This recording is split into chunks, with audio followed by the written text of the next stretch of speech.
is they end up sometimes getting an inferior product because you didn't do your job and make an appointment and stop their curiosity shopping with the way you use the telephone. Now, notice the next heading. What do average salespeople do when they get an incoming inquiry call? Would you make a note they give out too much information? Or they try to sell on the phone? I mean, I've heard stories where a man or woman was referred to someone in the network marketing business, and this person calls up and says, yes, I was referred to you by Bob and Sally. Tell me about what you're doing.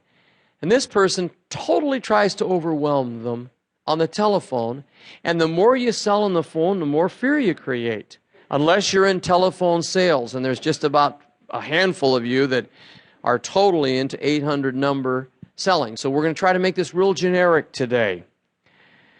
Now, we have done some studies on the telephone, and we're going to answer this next question. Which callers are the toughest to control? Would you write the ones with the most money?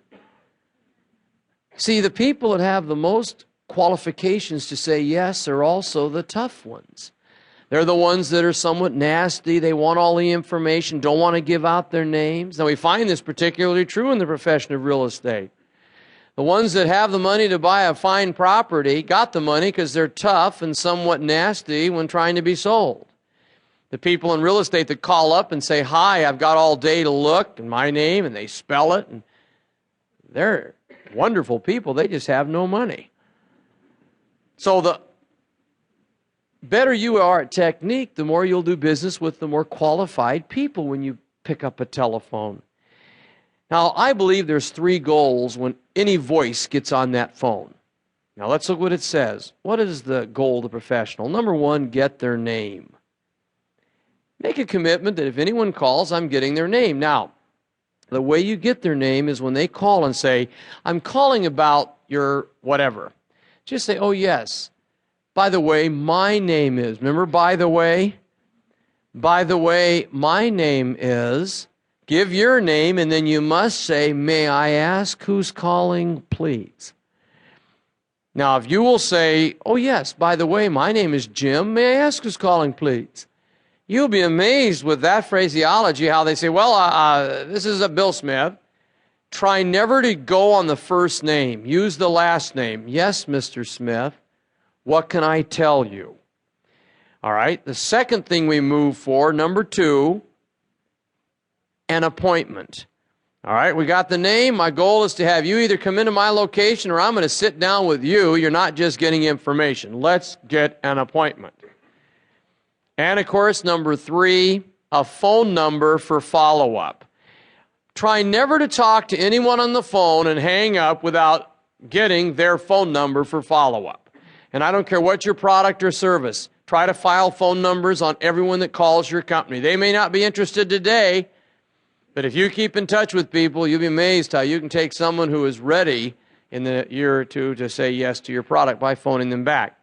I also believe that anything you do in selling is like any business. You got to prepare for it. And there's 4 little things we ask people to do if they're going to answer a phone in their business. Preparation prior to answering the phone. Number 1, know all brochures and advertising. In other words, let's say your company has created a mail piece. In direct marketing today, direct selling is a tremendous, tremendous way of generating leads. If there's a mail piece, you really have to know what that mail piece says because there's a hot button why they call you.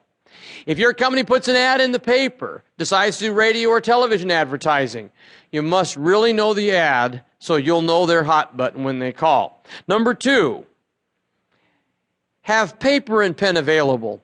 Don't rely on your memory when people call you.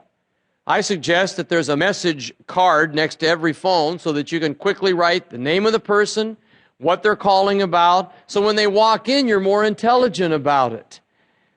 You know, they walk in and they say, yeah, I talked to this Jim, and Jim should be able to come up and say, I bet you're, and use their name, you just studied it. Yes, what can I help you with? Well, we called about your piano. No, I'm in the piano sales. Oh, yes, we had the special. In fact, you were calling about, and da-da-da-da-da. Now you reiterate what they called on. The person right away says, you're one of the first salespeople that I've ever met that listens to me. That means you care.